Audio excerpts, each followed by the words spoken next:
Imagine एक ऐसा player जिसने अपनी टीम को 7th नंबर से उठाकर सीधा नंबर 1 रैंक टीम बनाया और इसका डोमिनेंस कुछ ऐसा कि इसकी कैप्टनसी में टीम लगातार 3.5 सालों तक नंबर 1 पोजीशन पर बनी रही। बैटिंग से लेकर बॉलिंग तक इसकी कैप्टनसी में टीम बिल्कुल ही इनविंसिबल थी और ये कहीं भी किसी भी देश में जाकर उन्हें हराने का दम रखती थी। अपोजिशन चाहे जो भी हो, पिच कंडीशन चाहे जैसी भी क्यों ना हो, इस कैप्टन को सिर्फ और सिर्फ जीत दिखती थी। ऑस्ट्रेलिया को 71 साल बाद उनके ही घर पर सीरीज हराने से लेकर एशिया के सबसे बेस्ट टेस्ट कैप्टन बनने तक विराट कोहली ने अपनी लीडरशिप में बहुत कुछ अचीव करा है जो शायद ही किसी दूसरे कैप्टन ने आज तक अचीव करा हो। इन्हीं की कैप्टनसी में बुमराह, शमी और ईशांत जैसे बॉलर्स ग्रूम होकर दुनिया के सबसे बेस्ट फास्ट बॉलिंग ट्रियो बने। 2011 से 2014 तक जो टेस्ट क्रिकेट इंडिया में मरता दिख रहा था, उसे विराट कोहली ने दोबारा से इंडियन फैंस के दिलों में रिवाइव करा। इनकी लीडरशिप बाकी कैप्टन से बिल्कुल ही अलग थी और काफी अग्रेसिव थी, जो इन्हें न सिर्फ इंडिया का बल्कि पूरे एशिया का सबसे बेस्ट कैप्टन बनाता है। जो टीम पहले पूरी तरह लगातार फेल हो रही थी, अब वो आने वाले 4 सालों में इस कैप्टन के अंदर पूरी तरह बदलने वाली थी। इनफैक्ट अगर मैं सीधा सीधा बोलूं तो पूरी दुनिया पर टेस्ट फॉर्मेट पर राज करने वाली थी। एक ऐसा कैप्टन जिसने टेस्ट फॉर्मेट को लेकर सभी का अप्रोच ही बदल दिया था। फिर चाहे होम डोमिनेशन हो या फिर फॉरेन पिचेस, हर जगह ये प्लेयर जीतना जानता था और अपने प्लेयर्स से उनका बेस्ट निकालना भी। विराट कोहली की लेगेसी एज कैप्टन बात करने लायक है, जो अगर आप भी सुनोगे तो सच में बिल्कुल चौंक जाओगे। विराट कोहली ने अपनी लीडरशिप में वो सब अचीव करा जो आज से पहले इंडियन क्रिकेट ने कभी भी अचीव नहीं करा था। जो टेस्ट फॉर्मेट फैंस के लिए एक बोरिंग फॉर्मेट था, वो अब विराट कोहली की लीडरशिप में सबका फेवरेट फॉर्मेट बनने वाला था। आज की इस वीडियो में हम विराट कोहली की लीडरशिप के अंदर टीम इंडिया की परफॉर्मेंस देखेंगे और ये भी जानेंगे कि आखिर विराट कोहली की कैप्टनसी बाकी कैप्टन से इतनी ज्यादा स्पेशल क्यों थी। इसके अलावा मोस्ट इम्पोर्टेंटली एशिया के सबसे बेस्ट टेस्ट कैप्टन होने के बावजूद विराट कोहली से टेस्ट कैप्टनसी क्यों छीन ली गई, ये भी हम आगे जानेंगे। इस सब की शुरुआत होती है 30 दिसंबर 2014 से, जब अचानक ऑन गोइंग टेस्ट सीरीज में MS धोनी अपना टेस्ट रिटायरमेंट अनाउंस करते हैं। धोनी के सडन रिटायरमेंट के बाद 25 साल के यंग विराट कोहली को टीम इंडिया का नया रेड बॉल कैप्टन बना दिया जाता है। ये डिसीजन उस वक्त काफी ऑब्वियस था, क्योंकि विराट कोहली इस पॉइंट ऑफ टाइम तक क्रिकेट में बहुत कुछ अचीव कर चुके थे। जब विराट कोहली को इंडियन टीम की कैप्टनसी मिली, तब हमारी हालत कुछ खास अच्छी नहीं थी। टेस्ट में हमारी रैंकिंग नंबर 7 थी और पिछले 4 सालों से सेना कंट्रीज में हम लगातार 16 मैचेस हार चुके थे। विराट कोहली अपने डेब्यू से ही काफी अग्रेसिव और एक फियरलेस प्लेयर थे, जो टीम को लीड करना काफी अच्छे से जानते थे। तो सेलेक्टर्स को एक चीज तो कंफर्म थी कि विराट कोहली अपनी लीडरशिप में कुछ न कुछ खास तो जरूर करेंगे। कोहली को पहली बार कैप्टनसी करने का मौका 2014 में बॉर्डर गावस्कर ट्रॉफी के चौथे मैच में मिला। इस सीरीज में ऑस्ट्रेलिया पहले से ही 2-0 से आगे थी और टीम इंडिया तीसरा टेस्ट मैच ड्रॉ करके चौथा मैच खेलने के लिए उतरा था। चौथे और आखिरी मैच में विराट कोहली की अमेजिंग इनिंग के बदौलत टीम इंडिया 4th टेस्ट को भी आराम से ड्रॉ कर देती है। जब विराट कोहली टीम इंडिया के कैप्टन बने थे, तब इंडिया के कई सारे लेजेंड्स जैसे वीरेंद्र सहवाग, जहीर खान और MS धोनी रिटायर्ड हो चुके थे। इंडियन टीम अपने ट्रांजिशन फेज से गुजर रही थी, जिसमें इंडियन टीम में कई सारे यंगस्टर्स भरे थे। ईशांत शर्मा और उमेश यादव जैसे बॉलर्स अभी तक अपने पूरे पोटेंशियल पर नहीं पहुंचे थे। साथ ही रविचंद्रन अश्विन भी इंडियन पिचेस पर तो आग लगा रहे थे, मगर फॉरेन पिचेस पर वो कुछ खास परफॉर्म नहीं करते थे। As soon as Virat Kohli Indian team के कैप्टन बने, उन्होंने इंडियन टीम का टेस्ट खेलने को लेकर पूरा का पूरा अप्रोच ही बदल दिया। इंडिया के पास शुरू से ही फास्ट बॉलर्स की काफी कमी थी, जो अब कोहली के एरा में पूरी तरह बदलने वाली थी। एज कैप्टन विराट कोहली का मोटो बिल्कुल सिंपल था, play aggressive and believe in your abilities. Virat Kohli के इसी अनडिफिटेड माइंडसेट के साथ इनका टेस्ट कैप्टनसी करियर स्टार्ट होता है। इंडिया के फुल टाइम टेस्ट कैप्टन बनने के बाद विराट कोहली का पहला चैलेंज श्रीलंका की सीरीज थी। ये सीरीज इसीलिए भी मुश्किल थी क्योंकि अभी भी श्रीलंका की टीम में उनके कई सारे लेजेंड्स एक्टिवली खेल रहे थे, जैसे उनके all time legend Kumar Sangakkara, जो पिछले ही साल एक कैलेंडर ईयर में सबसे ज्यादा रन बनाने वाले प्लेयर बने थे। उपुल थरंगा और रंगाना हेरात भी इस टीम के क्रूशियल पार्ट थे। पिछली बार इंडियन टीम ने श्रीलंका को 22 साल पहले यानी कि साल 1993 में हराया था। चैलेंज टफ तो होने वाला था, बट टीम इंडिया इस चैलेंज के लिए भी भली भांति तैयार थी। सीरीज का पहला मैच शुरू होता है, मगर इसके आखिरी दिन तक आते आते टीम इंडिया सभी फैंस के एक्सपेक्टेशंस पर बिल्कुल भी खरी नहीं उतरती। रंगाना हेरात के 7 विकेट हॉल के बदौलत श्रीलंका पहले मैच को बड़ी ही आसानी से जीत जाती है। ये हार इंडिया को काफी ज्यादा चुभती है, क्योंकि ये इंडिया का नया दौर था और सभी फैंस को इंडियन टीम से काफी उम्मीदें थी। पिछले मैच की हार को भुलाकर अब इंडिया अगले 2 मैचेस खेलने उतरी। अगले आने वाले 2 मैचेस में टीम इंडिया सभी फैंस के एक्सपेक्टेशंस उस पर बराबर खरी उतरी और अगले दोनों ही मैचेस को टीम इंडिया बड़ी ही आसानी से जीत जाती है, और वो भी कोई मामूली तरीके से नहीं, बल्कि दूसरा टेस्ट 278 रन और तीसरा टेस्ट 112 रन के बड़े मार्जिन के साथ। एंड इसी के साथ टीम इंडिया नया रिकॉर्ड भी बनाती है, श्रीलंका को 22 साल बाद उन्हीं के घर पर शिकस्त देकर, जिस इंडियन टीम का टेस्ट में एंड माना जा रहा था। अब विराट कोहली की कैप्टनसी में वो टीम वापस से कमबैक कर रही थी, एंड ऑब्वियसली ये सब करने का क्रेडिट कहीं ना कहीं कैप्टन विराट कोहली को भी जाता है, एज वो इस सीरीज में इंडिया की तरफ से उनके टॉप स्कोरर थे। साथ ही रविचंद्रन अश्विन जो 3 मैचेस में 21 विकेट्स लेकर सीरीज के प्लेयर ऑफ द टूर्नामेंट बने। यहाँ से टीम इंडिया और रविचंद्रन अश्विन का सफर शुरू हो चुका था, जो आगे जाकर बहुत लंबा चलने वाला था। इंडियन टीम के फैंस के लिए ये जीत किसी सेटिस्फेक्शन से कम नहीं थी,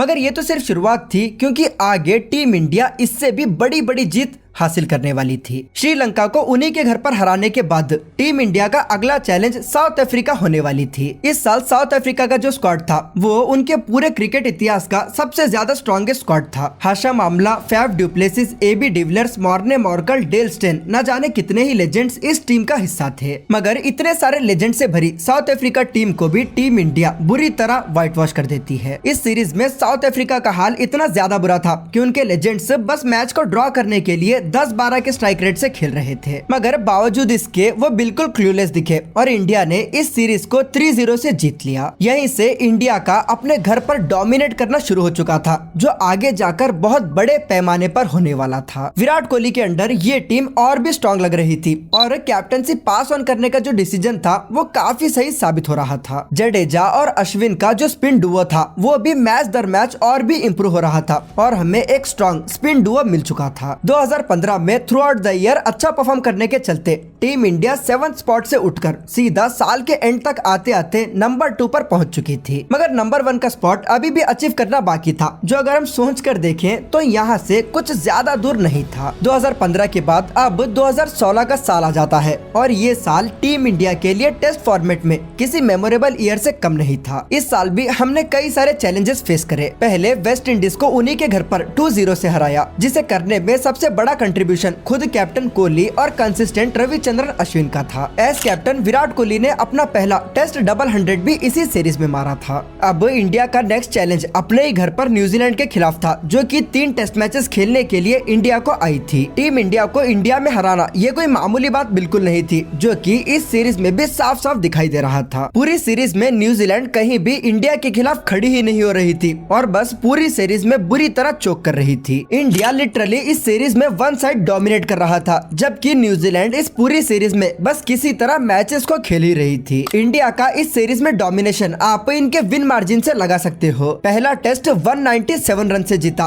और दूसरा टेस्ट 178 रन से, और तीसरा टेस्ट 321 के अनबिलीवेबल मार्जिन से। ये नंबर सुनने में जितने अनबिलीवेबल साउंड करते हैं, टीम इंडिया का डोमिनेशन इस सीरीज में उससे भी कई गुना ज्यादा था। इस सीरीज में भी कैप्टन विराट कोहली ने अपना दूसरा डबल शतक मारा और 211 रन की शानदार इनिंग खेली। Virat Kohli as captain team को फ्रंट से लीड कर रहे थे, और टीम का पिलर बनकर उसे बड़ी ही मैच्योरिटी से नई ऊंचाई तक पहुंचा रहे थे। इस सीरीज को कंफर्टेबली जीतने के बाद इंडिया का नंबर 1 स्पॉट हासिल करने का सपना भी पूरा हो चुका था। MS धोनी के सडन रिटायरमेंट के बाद जिस तरह टीम इंडिया प्रोग्रेस कर रही थी वो सच में काफी कमेंडेबल था। Against the all odds India was something else under captain Virat Kohli. Imagine team को 7th स्पॉट से उठाकर सीधा नंबर 1 टीम बना देना, ये कितना बड़ा अचीवमेंट है। कोहली के अंडर ये टीम और भी ज्यादा मजबूत लग रही थी, जिसे हराना किसी भी टीम के लिए काफी ज्यादा मुश्किल था। अजिंक्य रहाणे, चेतेश्वर पुजारा, रविंद्र जडेजा और रविचंद्रन अश्विन हर प्लेयर अपने करियर के एकदम प्राइम में थे। ऊपर से विराट कोहली तो बैटिंग में थे ही, जिनका इम्पैक्ट पूरी दुनिया भली भांति जान चुकी थी। विराट टीम के कैप्टन तो थे ही, लेकिन साथ ही वो बाकी प्लेयर्स के लिए किसी रोल मॉडल से कम भी नहीं थे। न्यूजीलैंड को बुरी तरह हराने के बाद इंडिया का अगला चैलेंज इंग्लैंड होने वाली थी, मगर हर बार की तरह इस सीरीज में भी टीम इंडिया इंग्लैंड को बुरी तरह हरा देती है, और इस सीरीज को भी 4-0 से अपने नाम कर लेती है। इस सीरीज का सबसे बड़ा हाईलाइट भी ऑब्वियसली रविचंद्रन अश्विन और रविंद्र जडेजा का अमेजिंग डुओ ही था। इस डुओ ने साथ मिलकर 10 मैचेस में 54 विकेट लिए थे, जो कि इनके कंट्रीब्यूशन को साफ साफ डिफाइन करता है। 5 मैचेस में 655 रन ठोक देना, ये उनके फॉर्म का परफेक्ट एक्सप्लेनेशन है। कोहली को उनके शानदार एफर्ट के लिए मैन ऑफ द सीरीज का अवार्ड भी दिया जाता है। 2017 में भी टीम इंडिया का डोमिनेंस वैसे ही बरकरार था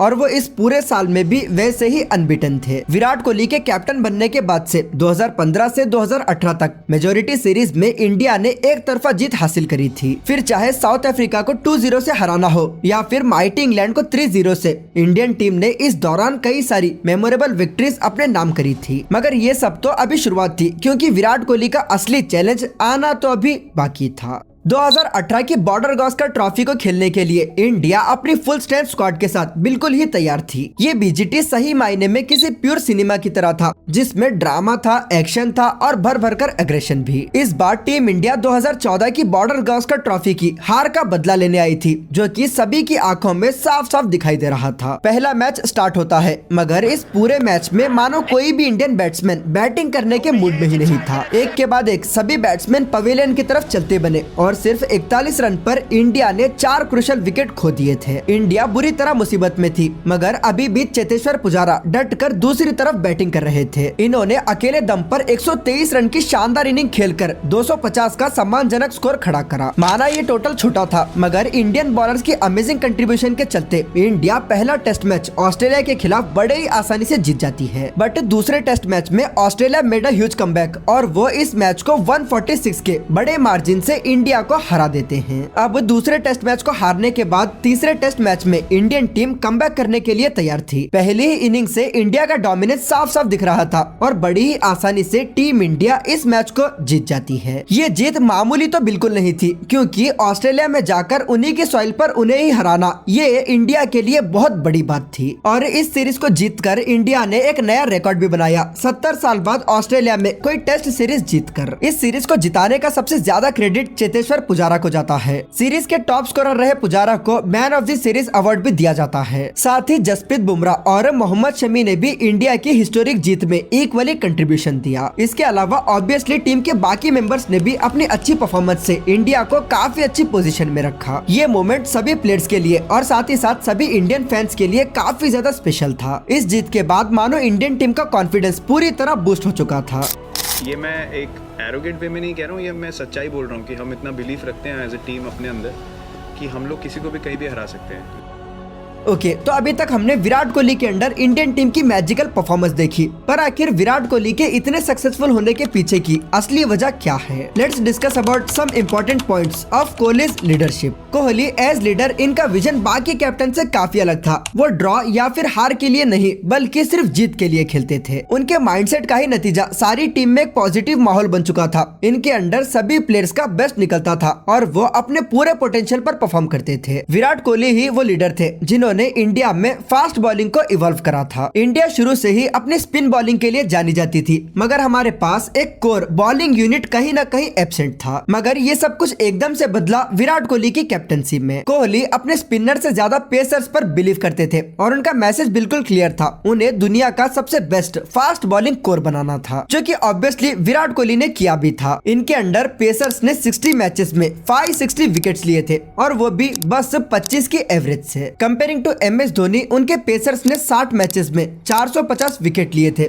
with the average of 41। Foreign pitches पर टीम इंडिया ने जितनी भी मेमोरेबल विक्ट्रीज हासिल करी, उसमें कहीं ना कहीं ज्यादा इंपॉर्टेंस हमारे पेसर्स का ही था। विराट के अंडर हमने ईशांत, भुवी, शमी और बुमराह जैसे लीथल फास्ट बॉलर्स देखे, जो कि फॉरेन पिचेस पर लिटरली आग फेंकते थे और इन्हीं की बदौलत हमने ओवरसीज मैचेस में काफी अच्छा परफॉर्म करा। इसके अलावा हमें कोच रवि शास्त्री के कोचिंग को भी नहीं भूलना चाहिए, क्योंकि विराट कोहली के एज कैप्टन सक्सेस के पीछे भी इनका बहुत बड़ा हाथ है। मैंने ऑलरेडी इन दोनों के डोमिनेंस पर वीडियो बना रखी है, अगर आपको वो वीडियो देखनी है तो ऊपर आई बटन पर क्लिक करो। रवि शास्त्री का माइंडसेट एज कोच काफी डिफरेंट था, स्पेशली इन ओवरसीज कंडीशंस। अब पेसर्स ने अच्छा किया, इसका मतलब ये नहीं कि हमारे स्पिन बॉलिंग खराब थी, बल्कि हमारे स्पिन बॉलिंग डुबो जडेजा और अश्विन ने भी कुछ कम कंट्रीब्यूट नहीं करा था। बात जब भी इंडियन पिचेस पर डोमिनेट करने की आती थी, तो ये दोनों हमेशा आगे से टीम को लीड करते थे। इंडियन टीम अपने घर पर बिल्कुल ही अनडिफीटेड थी, जिसका क्रेडिट कहीं ना कहीं हमारे स्पिन डुओ को ही जाता है। 2015 से 2019 तक अश्विन ने अपने घर पर 25 की एवरेज से 99 विकेट्स लिए, जबकि जड्डू ने भी 23 की एवरेज से 91 विकेट्स लिए थे। एंड इन्हीं की वजह से टीम इंडिया अपने घर पर इतनी ज्यादा स्ट्रॉन्ग थी। इंडिया ने 2015 से 2019 तक एक भी होम टेस्ट नहीं हारी। इनफैक्ट वो ओवरसीज में भी काफी कम मैचेस हारे थे। इंडिया ने जो न्यूजीलैंड और इंग्लैंड के खिलाफ 2 मेमोरेबल होम टेस्ट सीरीज जीती थी, उसमें भी ये spin Duo top wicket taker थे। तो साफ है ये डुओ होम कंडीशन में बहुत ज्यादा कारगर था। इनके अलावा खुद कैप्टन कोहली भी एज प्लेयर टीम में सबसे ज्यादा इम्पोर्टेंट थे। उनकी बैटिंग एज कैप्टन और भी ज्यादा जबरदस्त थी। एज कैप्टन खेले गए 60 मैचेस में इन्होंने 5800 रन बनाए थे विद द एवरेज ऑफ 54.80। साथ ही इनके नाम एज कैप्टन 9 डबल हंड्रेड्स भी हैं, जो कि बाकी कैप्टन्स के मुकाबले सबसे ज्यादा हैं। विराट कोहली ने अपनी कैप्टनसी में फिटनेस के स्टैंडर्ड्स को और भी ज्यादा बढ़ा दिया था और सभी को फिट रहने का एक परफेक्ट एग्जांपल दिया था। प्लेयर्स लाइक विराट कोहली और जडेजा की फिटनेस ने क्रिकेट फील्ड पर फील्डिंग को और भी ज्यादा इम्प्रूव करा। विराट कोहली इंडिया के सबसे बेस्ट टेस्ट कैप्टन है, जिन्हें जितना अप्रिशिएट किया जाता है उससे भी ज्यादा उन्हें ट्रोल करा जाता है। और इसका बस एकमात्र रीजन है इनका कोई भी आईसीसी ट्रॉफी ना जीतना। मगर बस लोग इतना भूल जाते हैं कि हमने कोहली की कैप्टनसी में कई सारी चीजें करी जो दूसरे किसी भी इंडियन कैप्टन की कैप्टनसी में आज तक हम नहीं कर पाए थे। जैसे विराट कोहली के अंडर टीम लगातार 3.5 सालों तक टेस्ट की नंबर 1 टीम थी। साथ ही कुछ स्पेशल विंस भी, जिनकी हम ऑलरेडी बात कर चुके हैं। हम लकी हैं जो हमने इंडियन टीम का विराट कोहली के अंडर इतना स्पेशल फेस देखा। इंस्टेड ऑफ क्रिटिसिज्म हमें विराट कोहली के कंट्रीब्यूशन के लिए उन्हें हमेशा के लिए थैंकफुल होना चाहिए। Just for reference, Virat Kohli की कैप्टनसी में इंडियन टीम का विन रेट 64 का था, जो कि बाकी कैप्टन्स के कंपैरिजन में बहुत ज्यादा है। इंडिया ने इनकी कैप्टनसी में अपने सबसे गोल्डन डेज देखे, जो कि शायद ही हम आगे आने वाले टाइम में किसी दूसरे कैप्टन की कैप्टनसी में देख भी पाएंगे। मगर इतना सब एज कैप्टन अचीव करने के बाद भी जिस तरह इनसे कैप्टनसी छीन ली गई थी, वो सच में काफी ज्यादा डिसरिस्पेक्टफुल था। और अब हम देख ही रहे हैं कि रोहित शर्मा की कैप्टनसी में इंडियन टीम का क्या हाल है। ओके, तो ये थी कहानी इंडिया के सबसे बेस्ट टेस्ट कैप्टन की। आई होप आपको ये डॉक्यूमेंट्री पसंद आई होगी। बहुत टाइम से लोग विराट कोहली की प्राइम वीडियो मांग रहे हैं, तो भाई इतना ज्यादा लेट करने के लिए मैं दिल से माफी मांगता हूँ। तो प्लीज मुझे माफ कर दो, मैं ये वीडियो भी इस महीने के एंड तक ला दूंगा। तब तक के लिए आप वीडियो को लाइक करके चैनल को सब्सक्राइब कर लो। अगर ये वीडियो अच्छी लगी तो स्क्रीन पर मेरी 2 और फेवरेट वीडियो आ रही होंगी, उन्हें भी जरूर चेक करो। आई होप आपको ये वीडियो पसंद आई होगी। मैं मिलता हूँ आपसे अगली वीडियो में एक और फ्रेश टॉपिक के साथ।